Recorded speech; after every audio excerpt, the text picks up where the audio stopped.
What's up everyone, it's Jambors, new video, and in this video I will be commenting on my top 10 in the chart from my top 37. So not just those top 10, but especially why they are 10th, 9th, 8th, whatsoever, and what are the differences, why I've chose to do this placing, and so on and so forth. And I would like to be a little bit more complex, but of course not crazily huge. It's not a rocket science after all. It's a lot of subjectivity, a lot of feelings, of course my professional approach, and also expectations. And also this top 10 is based on things what I was able to see, so national selections, performances in pre-parties, or just studio versions. It really depends. Sometimes it's a combination, but definitely this is a still floating thing with all the top 37. Somebody can completely surprise, which my previous videos when I was commenting on 37 to 11th place, so you can have an idea how I also think about it.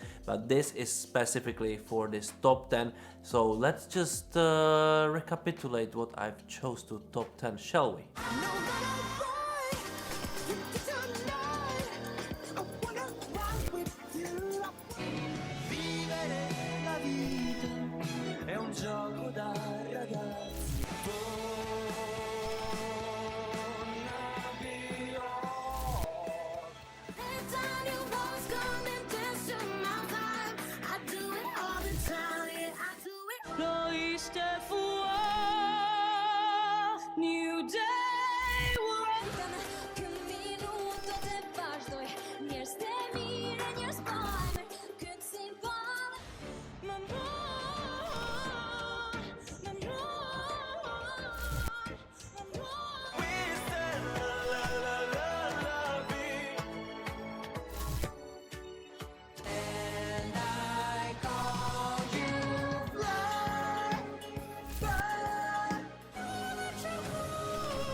Alright, so those are the 10 songs. This year's Eurovision, let's just have this little start slower a little bit, because this year's Eurovision, it's a little bit hard to catch in my opinion. Like for me personally, this is of course not a list how I think it will end up. This is my personal top, and I don't predict this in this video. Even I can tell you where I think they can end up, because I also write like third place, but I think they will end up fifth and blah blah blah.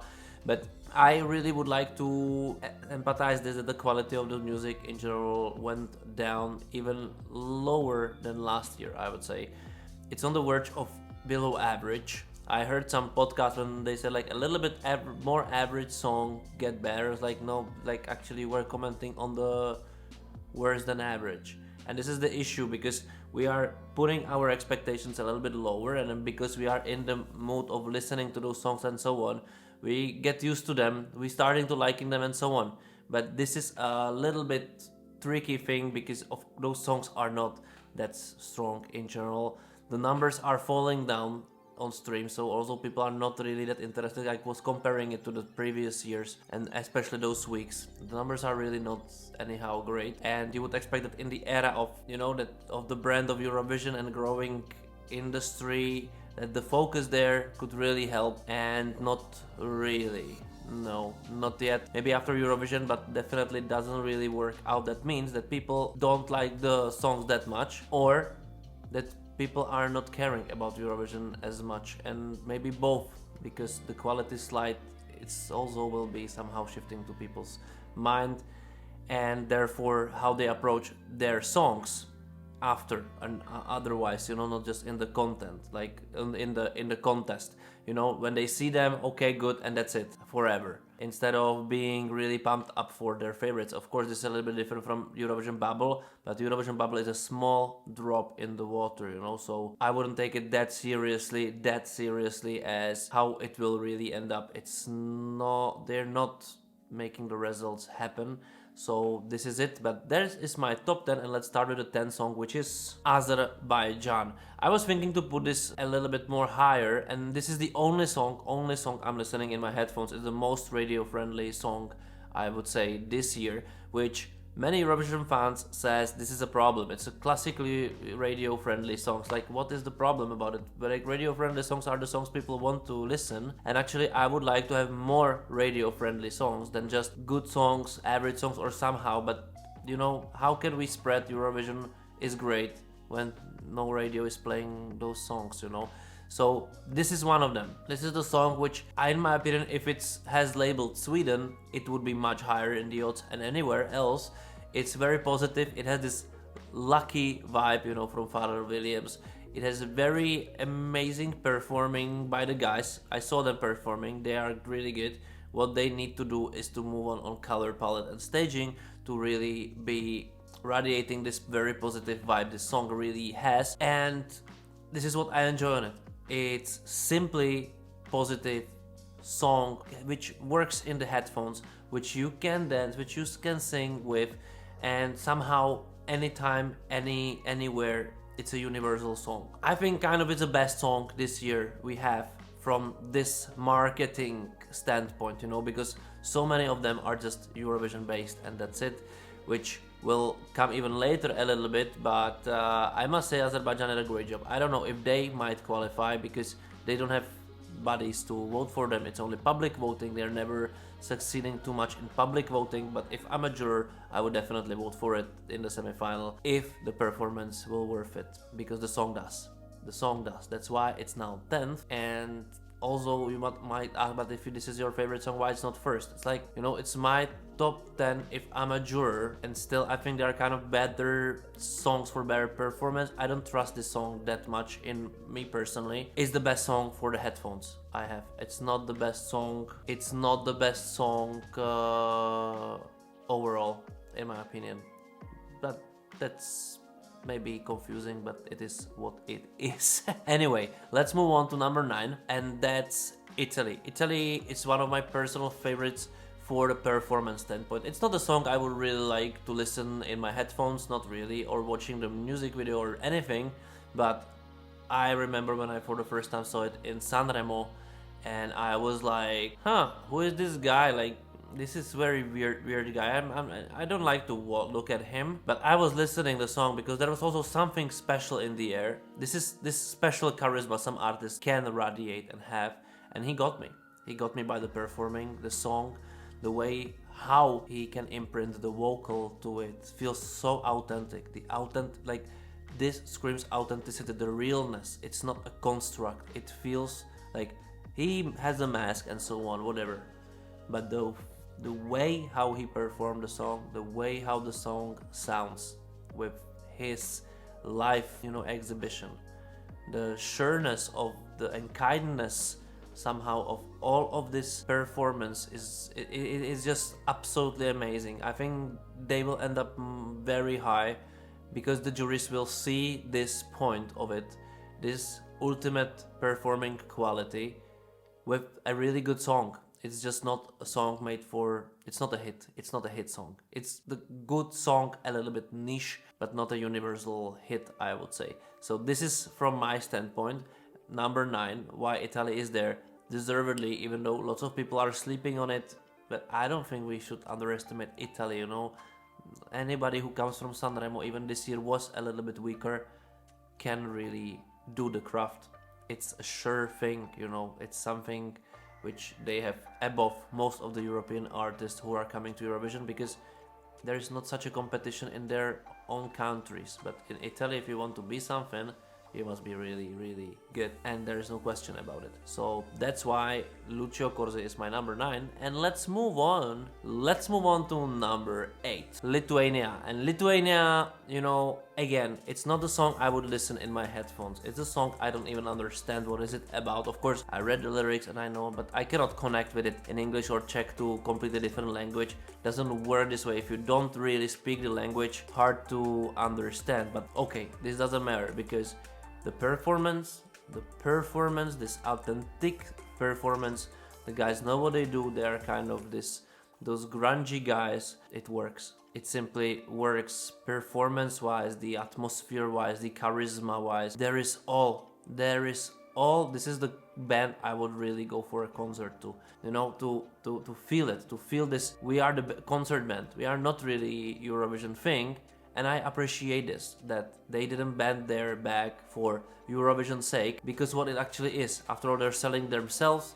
They're of course representing the country, but selling themselves, and they are aware that they are the strong factor they have, it's to being them. And I think this is perfect. It's visible on it, how sure it is, how not, I wouldn't say clever, but how authentic. I know I'm using this word a lot, but for me it is extremely important in music. I think all of those winners, most of those winners, they have this factor in them also, that of course are perfect, but somehow there is something very believable, and that's why some of them have success and some of them after all don't really have it, you know, and that doesn't matter.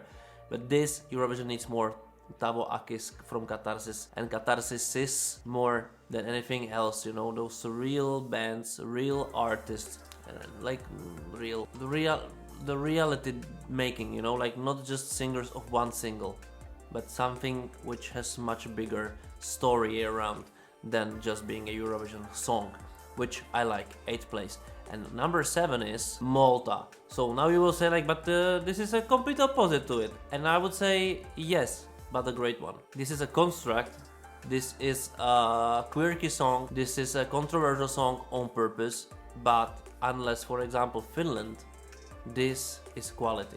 Like this feels ultra quality, fun. All of it, what you don't like at Eurovision is kind of there, but in the way that it feels funny and good, you know.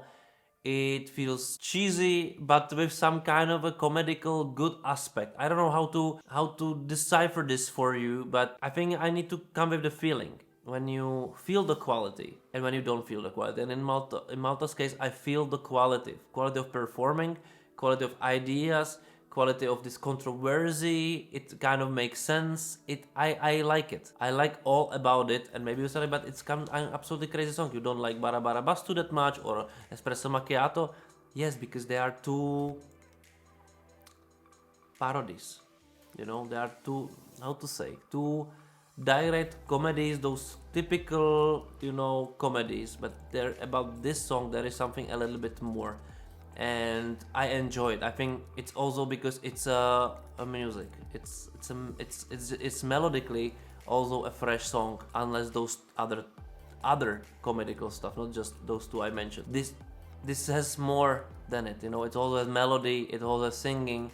It's a proper pop with comedical aspects, joy, fun, and amazing performing. So this is why it's 7, and also I would believe that Malta will get very, very high with it because it works. There is some charisma, there is some spice, you know, into it. There is more to it, more complex. I think this is the only comedy act also juries should really vote for a little bit more. But this is my opinion. Comments in below if you don't agree. Easy, simple as it. And let's move on to number 6, which is Israel. And with Israel, you know, in here I had a little issue. I am not super huge fan of the song this year because it doesn't talk to me that much, but on the other hand I see it. I clearly see its quality. It's like it's something what misses you, but if I put it to close to UK, I would be like Barbarian. Like as a juror you cannot do this. You must, even with the songs you don't feel that much, they don't work on you that much, but they have a special quality to it. You must accept it and agree with it, and you must feel it. And I think this comes with the professionality, that even there is something, it doesn't really work on you that much, you have a brain, experience and feeling that tells you, but this is really good, this is better than you like it. And it's not just about put things how you just like it, it's more about a little bit more input thinking to it, you know. And Israel has it all. I would maybe expect a little bit something more to catch, something less constructed for Eurovision with less combined languages, or better. It would be clearer if it's just one language, or maybe two, but somehow connected better, like how Netherlands did it, like extremely smoothly, because otherwise it doesn't feel authentic. It doesn't feel like a song from the album. It doesn't sound like a song which would be released after all anywhere on some album. It feels very Eurovision. But I remember I had this issue with Noah Kiro's song, which was also just like this Eurovision, you know. But it was a great song. It was a really, really good song. Like, I don't think we have such a quality this year at all in general, you know. And it was third song or something like that. But it had something what I didn't like on it, but I could admit it's a huge quality. And I can admit also that Yuval Rafael has a great quality song, and it will end up also very high. It will end up very nicely with the juries. It should, at least, if the performance will be nice. And definitely I don't doubt the viewers, right? So let's see about it, but it's a really good quality. And let's move on to the next one, which is after Israel, Albania. And this is one of my guilty pleasures this year in a good way.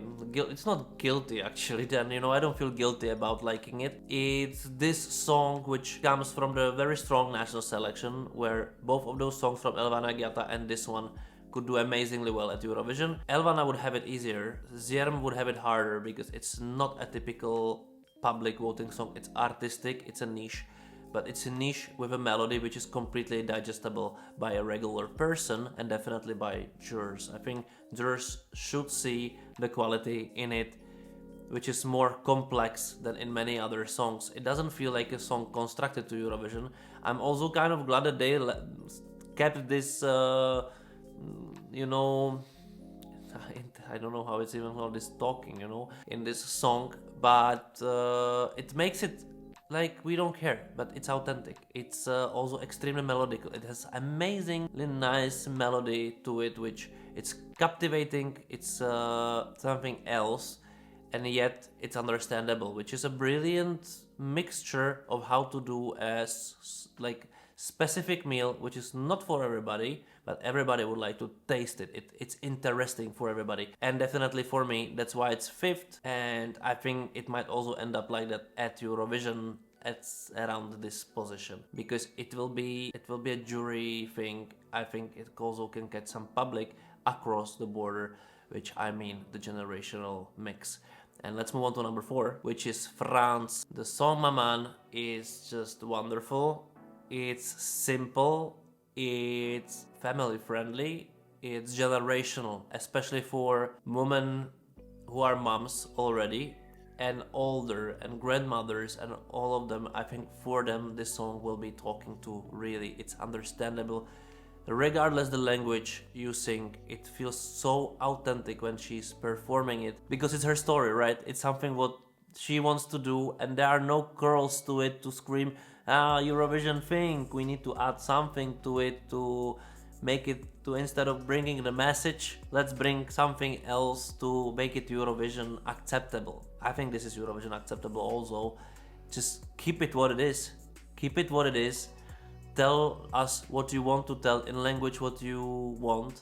Just make it really great. And I think this is it. This intimate talk to all of you who are having kids somehow. This is maybe not understandable for the younger generations, and I think this is fine, but trust me, when it will come to votings of older people like me, for example, they will spend their points there, because they will spend points on something they can cope with, something they can understand, something which is close to their heart, something what tells also their story somehow a little bit. It's, you know, it's in French. I don't understand French, but it's understandable somehow. It's very understandable, and this doesn't need to be grower or one hit wonder. It's just a simply good song. And especially this year when the quality is lower, I don't say it's standout. I would expect it would be more standout, but in quality this year, this stands out also because it combines all of it in a very nice,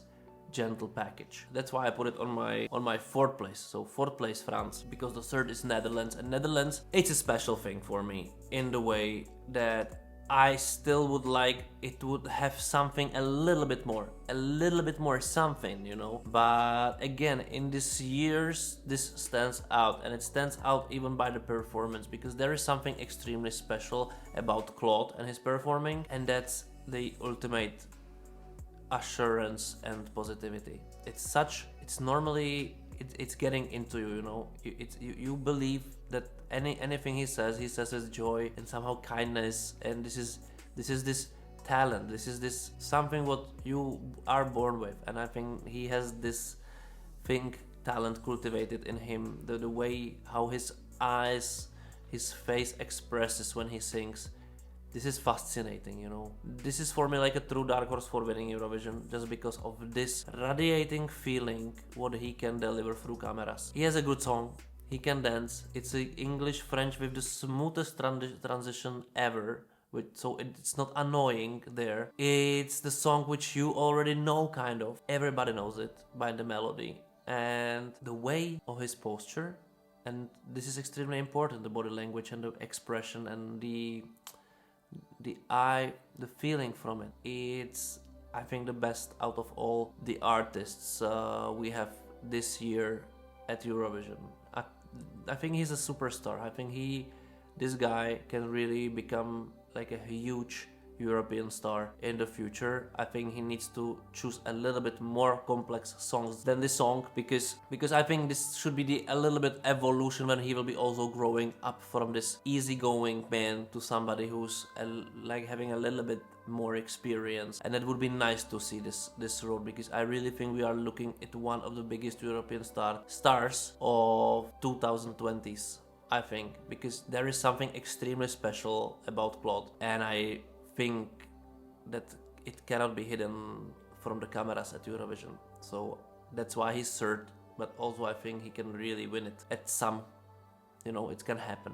It can happen, because I think this is also public, especially a little bit, not just older generation. I think this is like for everybody really, but the way how is infectious the soul he radiates.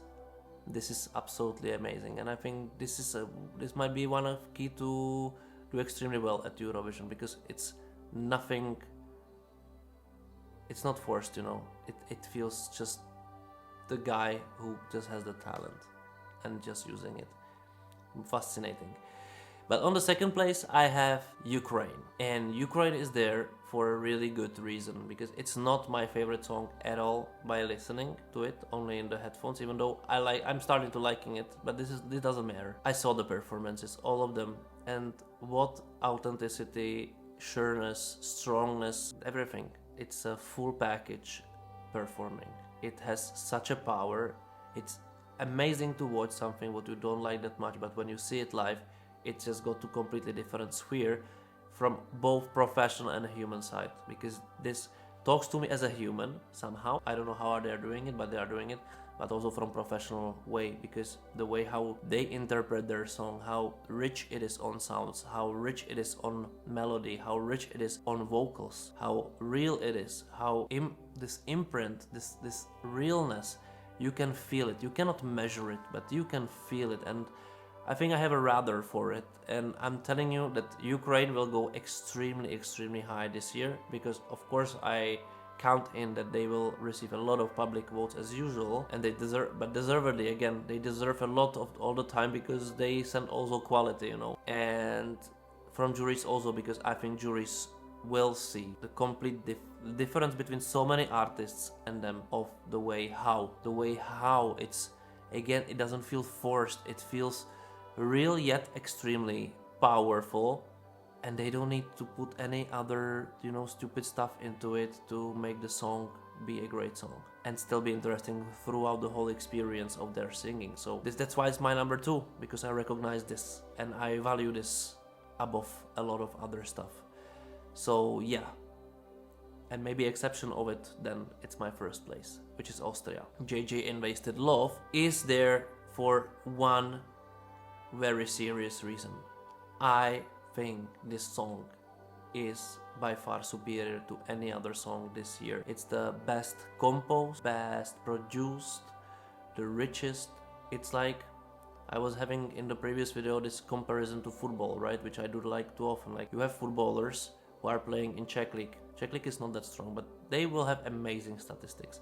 Then you put this player and put him into the English Premier League, and he will not be able to perform the same way, you know, he wouldn't be able to score 20 goals. Most of the songs this year are the Czech League footballers, and this song is the regular Premier League player. So they maybe both play average football, kind of, but in completely different league, and that's the difference, that I can feel that this song maybe would be in a stronger average, or this one top 10 thinking song, but this year it has no match by song. Of course, I know JJ can really also sing it. I'm very curious about the staging. This will be alpha omega of it all, of the success. But from the juror standpoint, from professional standpoint, there is no much to this song by song. And after all, it's a song contest. And when the performance will be brilliant, I don't even care it's constructed for Eurovision, because by quality, this should be the starting point of quality of Eurovision songs. Not any previous song. If this is the quality, and I know that some of you don't like this opera thing, and so I don't care. I care about good music. I don't care if it's a rap, opera, classical pop, something. Just make it great, and this is by far superior to the rest by the song, and that's it. It's simple as that, but you don't need to agree. It's up to you anyway, but those are my conclusions why I put those songs on those placings, and it's up to you how you manage to cope with it, because this is after all your problem. No, I don't want to be arrogant about it. I'm just funny. Funny.